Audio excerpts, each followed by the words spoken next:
तो कैसे हैं आप लोग? एक बार वापस से आपका स्वागत है मेरे चैनल में। आज फिर से बात करेंगे हम जो हमारे मैनेजमेंट की सीरीज़ चल रही थी, इसकी पार्ट 3 अपलोड कर दिए गए हैं। ये इसी क्रम में चौथा पार्ट रहेगा, तो शुरुआत करते हैं इसकी। यदि आपने 3 पार्ट हमारे नहीं देखे हैं, तो पहले आप वह देखिए, इससे आपकी अच्छी समझ विकसित होगी। ये हमारे आरएस मेंस का पेपर 1 के अंदर जो मैनेजमेंट वाला पार्ट है, उसी की सीरीज़ है। तो शुरू करते हैं आज की। आज का पहला टॉपिक रहेगा हमारा धन का अधिकतमीकरण, वेल्थ मैक्सिमाइजेशन। मतलब किसी भी संस्था के वित्तीय प्रबंधन के 2 उद्देश्य माने जाते हैं। कोई भी वित्तीय संस्था है, कोई भी वित्तीय संस्था क्या किसी कोई भी संस्था है, उसका वित्तीय प्रबंधन करना है, फाइनेंशियल मैनेजमेंट करना है, तो फाइनेंशियल मैनेजमेंट के 2 उद्देश्य माने जाते हैं। पहला उद्देश्य होता है लाभों को अधिकतमीकरण करना। क्या पहला उद्देश्य होता है? लाभों को अधिकतम करना। दूसरा होता है धन को अधिकतम करना। पहला होता है लाभों को अधिकतम करना, मतलब वित्तीय प्रबंधन के संकुचित दृष्टिकोण में क्या होता है, इसे हम क्या कहते हैं? संकुचित दृष्टिकोण। तो वित्तीय प्रबंधन के संकुचित दृष्टिकोण में संस्था का उद्देश्य लाभों में वृद्धि करना हो सकता है, और इस अवधारणा के समर्थकों का मानना है कि लाभ में वृद्धि करके ही संस्था का सफल संचालन किया जा सकता है। तो ये जो लोग इस अवधारणा को मानते हैं, इस अवधारणा का समर्थन करते हैं, उनका मानना है कि लाभों में वृद्धि करके ही संस्था का सफल संचालन किया जा सकता है। जिसके पक्ष में क्या कौन कौन से तर्क दिए जाते हैं, वही कहते हैं लाभों में वृद्धि करके हम क्या कर सकते हैं, संस्था का सफल संचालन कर सकते हैं। इसके पक्ष में कौन कौन से तर्क होते हैं? पहला, लाभ स्वतः क्या प्रेरणादायक साधन होता है। लाभ, जिस व्यक्ति को यदि लाभ प्राप्त होता है तो व्यक्ति आगे बढ़ बढ़ के काम करता है, तो इसलिए लाभ हमेशा क्या प्रेरणा देता रहता है। दूसरा, लागत नियंत्रण में आसानी रहती है। लाभ से क्या लागत नियंत्रण में आसानी रहती है, अर्थात जो हमारे खर्चे होते हैं वो आसानी से निकलते हैं और कंपनी को आगे भी बढ़ाया जा सकता है। तीसरा, आर्थिक कुशलता का सूचक होता है। यदि कंपनी लाभ में रहती है, लाभ बढ़ता है, तो इससे पता चलता है कंपनी बहुत अच्छा काम कर रही है, मतलब आर्थिक कुशलता का सूचक है।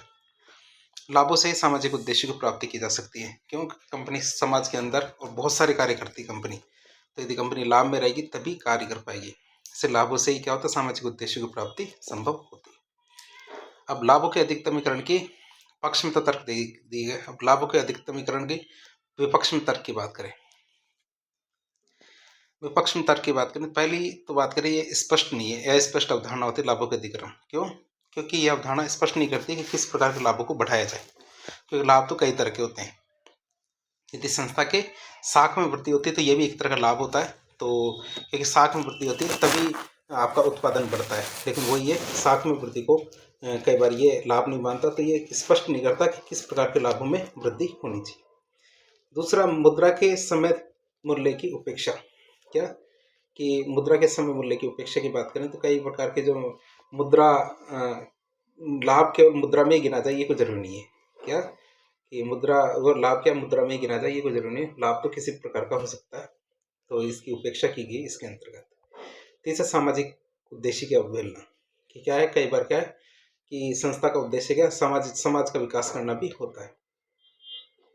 संस्था का उद्देश्य क्या होता है, समाज का विकास भी करना होता है, तो ये सामाजिक उद्देश्य होता है, तो इसकी अवहेलना भी करते हैं।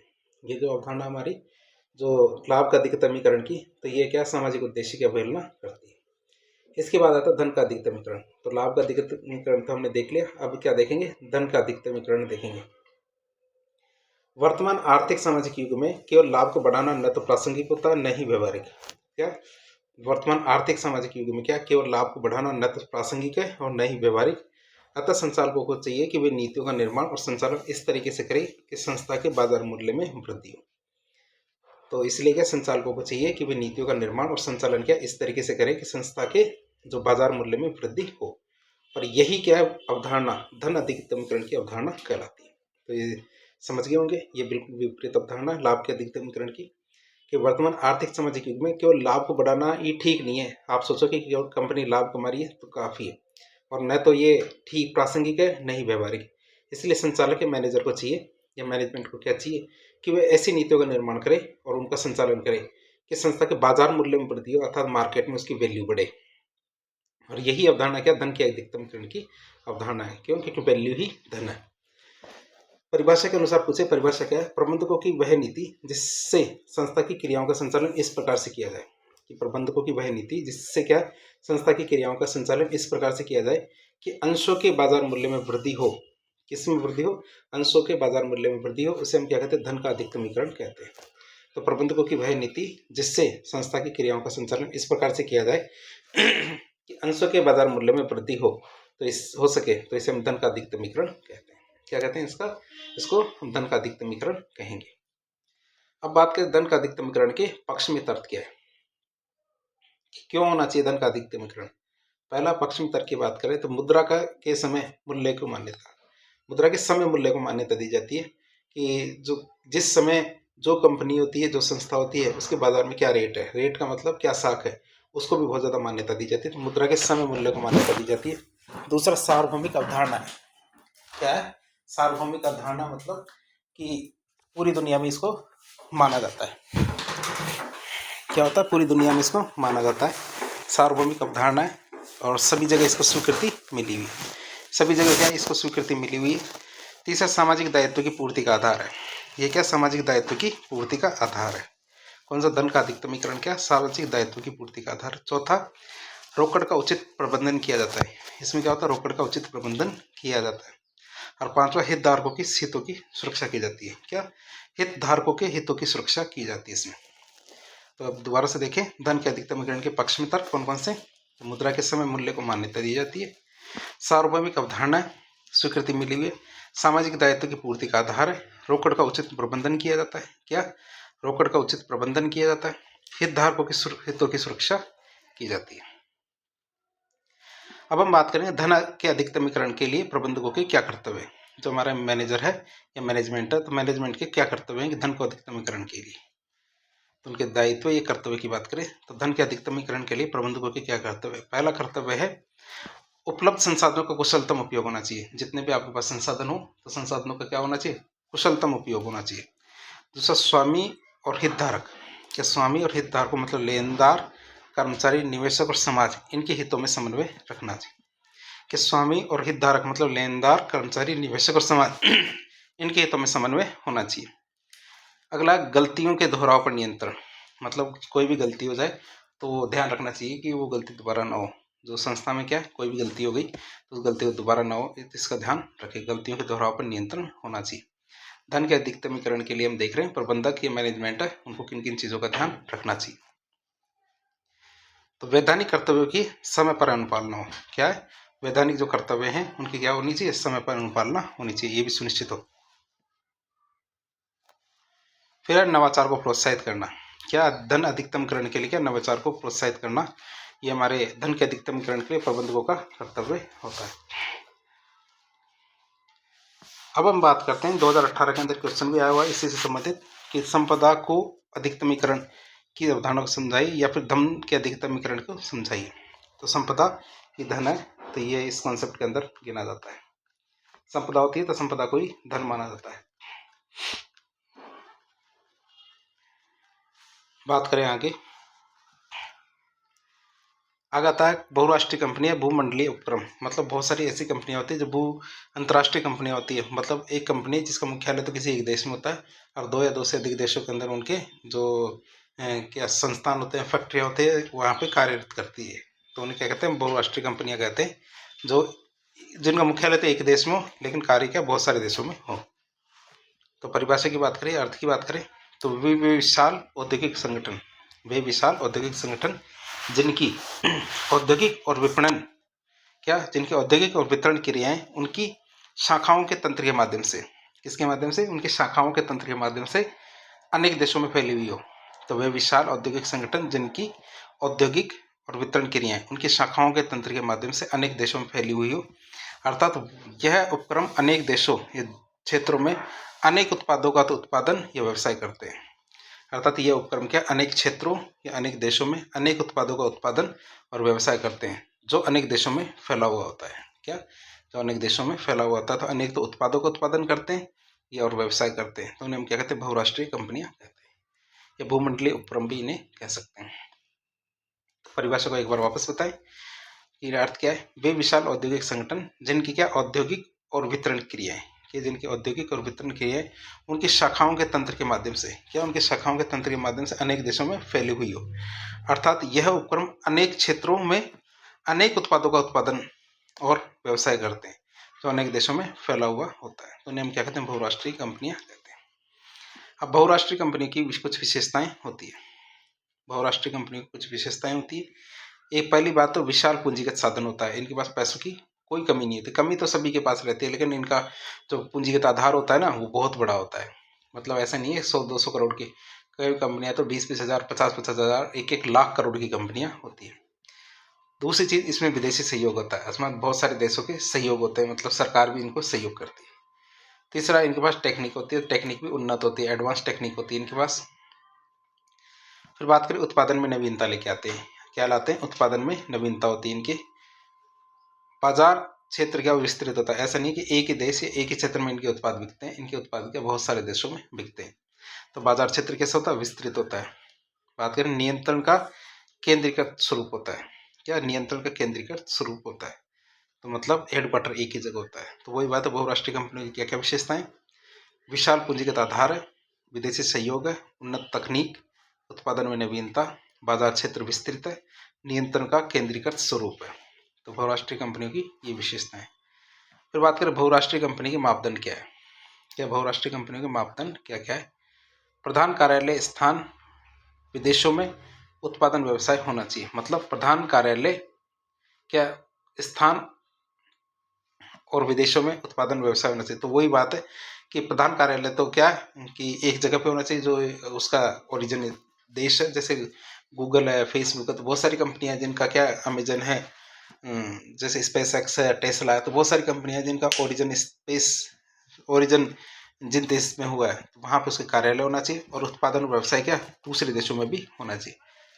ऐसा नहीं है कि जहाँ पे बना करके दूसरे देशों में बेचने के लिए जाए, वहाँ पे जिन देशों के अंदर इनको बेचा जा रहा है, वहाँ पर क्या है कि इनको बनाया भी जाना चाहिए और वहाँ पे बेचा भी जाना चाहिए।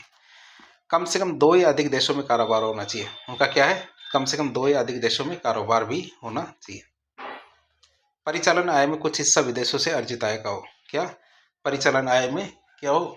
कुछ हिस्सा विदेशों से भी प्राप्त होना चाहिए। तो परिचालन आय में कुछ हिस्सा विदेश में अर्जित आय का होना चाहिए। प्रबंधन टीम एवं कर्मचारियों में विदेशी शामिल होने चाहिए।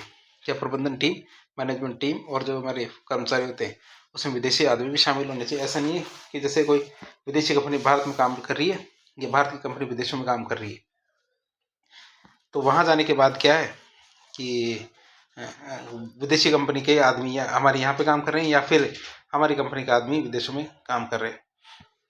तो ऐसा नहीं होना चाहिए, जहाँ पे कंपनी हो वहाँ के लोग भी इसके अंदर काम करें। तो ये भी इसका नियम है। तो बात करें, बहुराष्ट्रीय कंपनियों में एक मेजबान देश होता है, दूसरा घरेलू देश। जो बहुराष्ट्रीय कंपनियां होती है तो उसका एक नियम होता है। क्या नियम होता है? इसमें एक तो मेजबान देश होता है और एक क्या होता है? घरेलू देश। अब आगे बात करें, बहुराष्ट्रीय कंपनियां होने से बहुत सारे फायदे भी होते हैं तो बहुत सारे नुकसान भी होते हैं। बहुत सारे तो क्या होते हैं, नुकसान तो क्या है, लेकिन फायदे ज़्यादा है, नुकसान कम है। तो बहुराष्ट्रीय कंपनी होने के लाभ और नुकसानों की बात करें तो फायदे क्या है और हानियाँ क्या है। पहला फायदा यह था उत्पादन निर्माण में वृद्धि, जिससे रोजगार सृजन और प्रति व्यक्ति आय में वृद्धि होती है। उत्पादन निर्माण में वृद्धि होती है, जिससे क्या रोजगार सृजन और प्रति व्यक्ति आय में वृद्धि होती है। दूसरा, उच्च तकनीकों के आदान प्रदान से तकनीकी विकास होता है। क्या होता है? उच्च तकनीकों के आदान प्रदान से क्या होता है? तकनीकी विकास होता है। तीसरा, सरकारी कर राजस्व में वृद्धि होती है। क्या होती है? सरकारी कर राजस्व में वृद्धि होती है। चौथा, आधारभूत संरचना का विकास विस्तार है होता है। क्या? आधारभूत संरचना का विस्तार होता है। और पांचवा क्या था? उपभोक्ताओं के लिए चयन सुविधा का विस्तार होता है। क्या? उपभोक्ताओं के लिए चयन सुविधा का विस्तार। तो क्या है इसके 5 लाभ? उत्पादन निर्माण में वृद्धि, जिससे रोजगार सृजन और प्रति व्यक्ति आय में वृद्धि होती है। उच्च तकनीकों के आदान प्रदान से तकनीकी विकास होता है। सरकारी कर राजस्व में वृद्धि होती है। आधारभूत संरचना का विस्तार और उपभोक्ताओं के लिए चयन सुविधा का विस्तार। तो ये हमारे 5 लाभ है।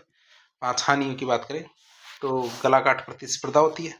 क्यों? क्योंकि विदेशी कंपनियों के पास एडवांस टेक्नोलॉजी होती है, तो वह तो अपने उत्पाद के मूल्य में कटौती कर सकती है। जैसे जियो है, तो जियो ने क्या 2 साल तक तो पूरा का पूरा नेटवर्क फ्री कर दिया था। तो गलाघाट प्रतियोगिता में प्रतिस्पर्धा में वृद्धि होती है, जिससे मेजबान देश में घरेलू और लघु उपक्रमों को हानि होती है। मेजबान देश में क्या होता है, जो घरेलू और लघु उपक्रम होते हैं उनको हानि उठानी पड़ती है। बाजार में एकाधिकार व्यवस्था का निर्माण होता है। बाजार में क्या होता है? एकाधिकार व्यवस्था का निर्माण होता है। आर्थिक संप्रभुता को चुनौती दी जाती है मेजबान देशों में। मेजबान देश होते हैं तो वहाँ पे क्या होता है? आर्थिक संप्रभुता को चुनौती मिलती है। क्यों? क्योंकि जैसे मान लो एक बहुत बड़ी कंपनी है, भारत के अंदर आके काम करती है, तो वो कहते हैं मैं 1 लाख करोड़ रुपए लगाना चाहती हूँ।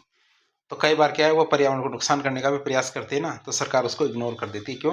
क्योंकि वह क्या है, उस कंपनी का वो देखते हैं कि इतना बड़ा राजस्व लेके आ रही है, इतना बड़ा पैसा लेके आ रही है, तो इसके थोड़ी बहुत छूट दी जाए। तो इससे क्या, देश की संप्रभुता को घट हानि होती है एक तरह से। क्यों? क्योंकि इतना खुल के काम नहीं कर पाती सरकार। मेजबान देशों के संसाधनों का अनुचित दोहन होता है। जो मेजबान देश है उसके संसाधनों का अनुचित दोहन होगा इसकी वजह से, और मेजबान देशों से विदेशी मुद्रा का पलायन हो जाता है। क्योंकि कंपनी आती है किस लिए? फायदा कमाने के लिए। तो यहाँ से फायदा कमाएगी और दूसरे देशों, अपने देश में मेन देश है वहाँ ले जाएगी। तो इससे क्या होता है, मेजबान देश से विदेशी मुद्रा का पलायन हो जाता है। अब बात करें विदेशी निवेश। दूसरे देश वाले जब एक देश दूसरे देश में निवेश करता है तो इसे विदेशी निवेश कहते हैं। विदेशी निवेश किसे कहेंगे? अर्थ क्या है? तो देश में आर्थिक विकास की गतिविधियों को बढ़ाने के लिए, क्या, देश में आर्थिक विकास की गतिविधियों को बढ़ाने के लिए विदेशी संस्थाओं और विदेशों से प्राप्त किया गया कुल निवेश ही विदेशी निवेश कहलाता है। क्या देश में आर्थिक विकास की गतिविधियों को बढ़ाने के लिए विदेशी संस्थाओं और विदेशों से प्राप्त किया गया कुल निवेश ही क्या कहलाता है? विदेशी निवेश कहलाएगा। तो इसका क्या उद्देश्य होता है? विकास की आर्थिक विकास की गतिविधियों को बढ़ाना। अब विदेशी निवेश की बात करें तो विदेशी निवेश भी 2 प्रकार का होता है। क्या? विदेशी निवेश भी 2 प्रकार का होता है। एक तो हमारे संस्थागत विदेशी निवेश, क्या होता है वो, कौन सा? संस्थागत विदेशी निवेश। और दूसरा होता है प्रत्यक्ष विदेशी निवेश। एक तो FDI होता है, फॉरेन डायरेक्ट इन्वेस्टमेंट, और एक होता है हमारा फॉरेन इंस्टीट्यूशनल इन्वेस्टमेंट। तो विदेशी निवेश के प्रारूप की बात करें तो ये 2 प्रकार का होता है। कौन कौन सा? विदेशी संस्थागत निवेश और विदेशी प्रत्यक्ष निवेश। जो हमारा विदेशी संस्थागत निवेश होता है उसकी बात करें तो विदेशी संस्थाओं के द्वारा अस्थायी आधार पर किया गया निवेश, जिसके अंतर्गत क्या होता है, निवेशक विदेशी संस्थाएं अधिकतम 10% तक ही निवेश करती है। क्या? विदेश अधिकतम कितना? 10% तक ही निवेश करती है, तथा जिसके बदले प्रबंधक तथा वोटिंग का अधिकार भी नहीं मिलता है। जैसे हम कहते हैं विदेशी संस्थागत निवेश कहते हैं। क्या कहते हैं उसे? विदेशी संस्थागत निवेश कहेंगे। किसे? हमारे विदेशी संस्थागत निवेश किसे कहेंगे? भाई कोई विदेशी संस्था है, वो हमारे देश के शेयर मार्केट के अंदर पैसा लगाना चाहती है। किस में लगाना चाहती है? हमारे देश का जो शेयर मार्केट है, तो शेयर मार्केट के अंदर पैसा लगाना चाहती है। तो सरकार को हमेशा डर लगा रहता है कि ऐसी संस्थाएं ऐसी कंपनियां जो हमारे देश के अंदर शेयर मार्केट में पैसा लगाना चाहती है, तो वो कभी भी शेयर मार्केट में पैसा लगाएगी तो शेयर मार्केट ऊपर चला जाएगा और अचानक भाग जाएगी, तो हमारे देश के जो निवेशक है उनको लॉस हो सकता है। तो ये वो क्या है, हमारी कंपनियों में तो पैसा लगा रही नहीं है, वो केवल शेयर मार्केट में पैसा लगा रही है। तो इसलिए क्या है, विदेशी संस्थागत निवेशकों को नियम लगाया गया है कि वो 10% से ज़्यादा निवेश नहीं कर सकते। तो विदेशी संस्थाओं के द्वारा अस्थायी आधार पर, क्या परमानेंट नहीं लगाया जाता, अस्थायी आधार पर किया गया निवेश, जिसके अंतर्गत निवेशक विदेशी संस्थाएं अधिकतम 10% तक ही निवेश कर सकती है, जिसके बदले प्रबंधन और वोटिंग का अधिकार उनको नहीं मिलता है। क्या? प्रबंधन और वोटिंग का अधिकार उनको नहीं मिलता है, विदेशी संस्थागत निवेश कहलाएगा। दूसरा था विदेशी प्रत्यक्ष निवेश। क्या? विदेशी प्रत्यक्ष निवेश की बात करें तो विदेशी कंपनियों और संस्थाओं के द्वारा भारतीय कंपनियों में दीर्घकालीन और स्थायी प्रवृत्ति के आधार पर किया गया निवेश विदेशी प्रत्यक्ष निवेश कहलाएगा। कि विदेशी कंपनियों और संस्थाओं के द्वारा भारतीय कंपनियों में, क्या? विदेशी कंपनियों और संस्थाओं के द्वारा भारतीय कंपनियों में दीर्घकालीन और स्थायी प्रवृत्ति के आधार पर किया गया निवेश विदेशी प्रत्यक्ष निवेश कहलाता है। क्यों? क्योंकि इनको क्या है कि 100% कई मामलों में तो 100% तक FDI का अधिकार दिया जाता है। FDI मतलब विदेशी प्रत्यक्ष निवेश का दिया जाता है 100% तक। और ये क्या करते हैं, शेयर मार्केट में पैसा नहीं लगाते हैं, ये भारतीय कंपनियों में दीर्घकालीन या स्थायी प्रवृत्ति के आधार पर लगाते हैं। तो इन्हें क्या कहते हैं? विदेशी प्रत्यक्ष निवेश कहते हैं। फिर आता है FPI मतलब foreign portfolio investment. Foreign portfolio investment की बात करें तो यह भी क्या होता है, विदेशी संस्थागत निवेश का ही एक प्रकार होता है। यह भी क्या होता है, विदेशी संस्थागत निवेश का ही एक प्रकार होता है, जिसमें विदेशी कंपनियां विभिन्न विदेशी सब परिसंपत्तियों जैसे हमारा अंश, ऋणपत्र, म्यूचुअल फंड, इन सब में निवेश करती है। तो इनमें क्या किया जाता है, इनके अंदर निवेश किया जाता है, तो उनको गिनते हैं। तो FPI मतलब फॉरेन पोर्टफोलियो इन्वेस्टमेंट की बात करें तो यह भी विदेशी संस्थागत निवेश का एक प्रकार है, जिसमें विदेशी कंपनियां विभिन्न विदेशी परिसंपत्तियां जैसे हमारे अंश, ऋणपत्र, म्यूचुअल फंड, इन सब में निवेश करती है। तो हमारे FPI कहते हैं, फॉरेन पोर्टफोलियो इन्वेस्टमेंट भी कहेंगे। अब हम बात करेंगे हमारे विदेशी संस्थागत निवेश और निवेशकों को समूह होता है जो एफपीआई लेके आता है। हमारा विदेशी संस्थागत निवेश क्या होता है? निवेशकों का वह समूह होता है जो एफपीआई लेके आता है, मतलब फॉरेन पोर्टफोलियो इन्वेस्टमेंट लेके आता है। तो वो कहलाएगा हमारे विदेशी संस्थागत निवेशकों का वह समूह होता है जो क्या करता है? एफपीआई लेके आता है। विदेशी प्रत्यक्ष निवेश और विदेशी संस्थागत निवेश में क्या अंतर है? क्या विदेशी प्रत्यक्ष निवेश और विदेशी संस्थागत निवेश में क्या अंतर है? अंतर की बात करें तो प्रत्यक्ष विदेशी निवेश और विदेशी संस्थागत निवेश दोनों में क्या अंतर है? विदेशी प्रत्यक्ष निवेश एक तो दीर्घकालीन होता है और स्थायी होता है। क्या होता है? दीर्घकालीन होता है और स्थायी होता है। विदेशी संस्थागत निवेश क्या होता है? अल्पकालीन होता है और अस्थायी प्रकृति का होता है। एक तो अल्पकालीन होता है और एक अस्थायी प्रकृति का होता है। दूसरा, प्रबंधन में भूमिका की बात करें तो विदेशी प्रत्यक्ष निवेश में प्रबंधन में प्रत्यक्ष रूप से भूमिका होती है, जबकि विदेशी संस्थागत निवेश में इसकी कोई भूमिका नहीं होती है। क्या इसकी कोई भूमिका नहीं होती? प्रबंधन में कोई भूमिका नहीं होती विदेशी संस्थागत निवेशक की। निवेश की सीमा की बात करें तो न्यूनतम निवेश 10% और अधिकतम निवेश 100% होता है। क्या? न्यूनतम तो विदेशी प्रत्यक्ष निवेश न्यूनतम निवेश 10% और अधिकतम निवेश 100% तक होता है, और विदेशी संस्थागत निवेश में अधिकतम 10% तक ही विदेशी निवेश होता है। पलायन की प्रकृति हमारे विदेशी प्रत्यक्ष निवेश में तो कम होती है, जबकि विदेशी संस्थागत निवेश में पलायन की प्रकृति कैसी होती है? अधिक होती है। क्या? तो विदेशी संस्थागत निवेश में पलायन की प्रकृति ज़्यादा होती है, वो कभी भी छोड़ के भाग जाते हैं। विदेशी प्रत्यक्ष निवेश और विदेशी संस्थागत निवेश में उपयुक्त अंतर किसने बताया था? अरविंद मायाराम समिति के द्वारा बताए गए थे। जो अरविंद मायाराम समिति थी उसने बताया था विदेशी प्रत्यक्ष निवेश और विदेशी संस्थागत निवेश में जो अंतर है वो किसने बताया? अरविंद मायाराम समिति ने बताए थे। फिर आता पार्टिसिपेटरी नोट या पी नोट। किसकी बात करें? पार्टिसिपेटरी नोट या पी नोट की बात करें, जिसे भागीदारी नोट भी कहते हैं। तो सेबी के अंतर्गत पंजीकृत, क्या? सेबी के अंतर्गत पंजीकृत विदेशी संस्थागत निवेशकों के द्वारा, क्या? विदेशी संस्थागत निवेशकों के द्वारा विदेशी निवेशकों को जारी किए गए जो प्रपत्र होते हैं, क्या? सेबी के अंतर्गत पंजीकृत विदेशी संस्थागत निवेशकों के द्वारा विदेशी निवेशकों को जारी किए जाने वाले प्रपत्र, जिनको खरीद करके विदेशी निवेशक विदेशी संस्थागत निवेश के माध्यम से निवेश करने के योग्य हो जाते हैं, तो इन्हें भागीदारी नोट या पार्टिसिपेटरी नोट या पी नोट भी कहते हैं। तो आप इसे याद रखेंगे। अब हम बात करेंगे भारत में विदेशी निवेश प्राप्ति के कौन कौन से तरीके हैं।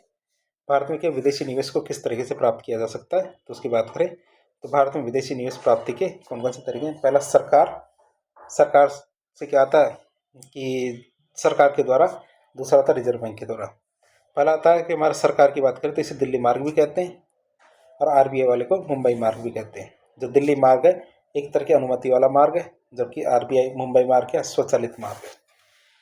दिल्ली मार्ग की बात करें, अनुमति मार्ग की, तो यह अप्रूवल रूट होता है। क्या होता है? दिल्ली मार्ग क्या होता है? अनुमति मार्ग या अप्रूवल रूट है। जबकि रिजर्व बैंक की बात करें तो यह ऑटोमेटिक रूट होता है, स्वचालित मार्ग भी इसे कहते हैं। फिर बात करें दिल्ली मार्ग मुंबई मार्ग की, तो दिल्ली मार्ग किसे कहते हैं, मुंबई मार्ग किसे कहते हैं, तो दोनों में क्या अंतर है। तो दिल्ली मार्ग की बात करें तो इसके अंतर्गत विदेशी इकाई को भारत में निवेश करने से पूर्व सरकारी अनुमति की आवश्यकता होती है। क्या? दिल्ली मार्ग की बात करें तो इसके अंतर्गत विदेशी इकाई यदि भारत के अंदर निवेश करना चाहती है तो उसे सरकारी अनुमति की आवश्यकता पड़ती है। जबकि मुंबई मार्ग की बात करें, जब विदेशी इकाई द्वारा भारत में निवेश से पूर्व किसी प्रकार की अनुमति की आवश्यकता नहीं होती है, तो इसे स्वचालित या फिर मुंबई मार्ग या मुंबई निवेश कहते हैं। तो क्या है, इसमें किसी प्रकार की अनुमति की आवश्यकता नहीं होती। तो दिल्ली मार्ग की बात करें तो सरकारी मार्ग के तहत FIPB 1993 के द्वारा अनुमति दी जाती है। किसके द्वारा? FIPB 1993 के द्वारा अनुमति दी जाती थी। वर्तमान केंद्रीय मंत्रालय द्वारा इसको अनुमति दी जाती है। पहले तो क्या 1993 तक तो इसके द्वारा दी जाती थी, वर्तमान में कौन देता है? केंद्रीय मंत्रालय के द्वारा यह अनुमति दी जाती है। मुंबई मार्ग क्या? निवेश के संदर्भ में विदेशी निवेशकों को निवेश के 30 दिनों के भीतर रिजर्व बैंक मुंबई को सूचित करना होता है।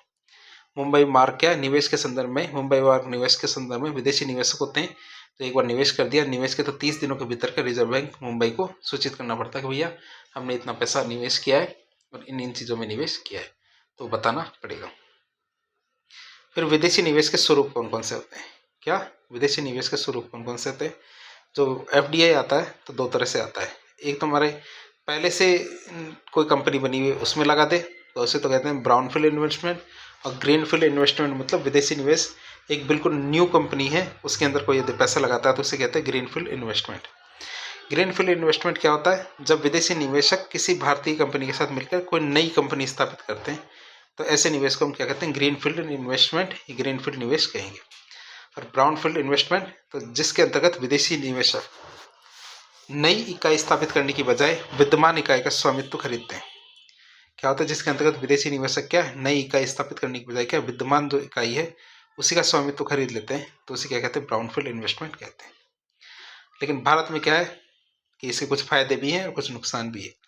तो भारत में विदेशी प्रत्यक्ष निवेश और विदेशी संस्थागत निवेश के गुण और दोष की बात करें तो इससे भारत देश को कहाँ कहाँ फायदा है और कहाँ कहाँ नुकसान है, तो उसकी बात करें तो सबसे पहले लाभ की बात करते हैं। तो उत्पादन में वृद्धि, जिससे रोजगार सृजन और प्रति व्यक्ति आय में वृद्धि होती है।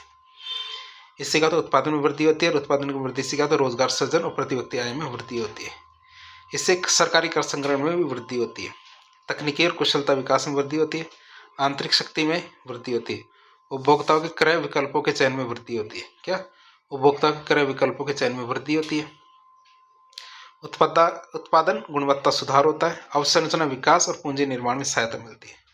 क्या? अवसंरचना विकास और पूंजी निर्माण में सहायता मिलती है। अब इसके दोषों की बात करें, कमियां क्या क्या है इसके अंदर, तो कमियां क्या क्या है?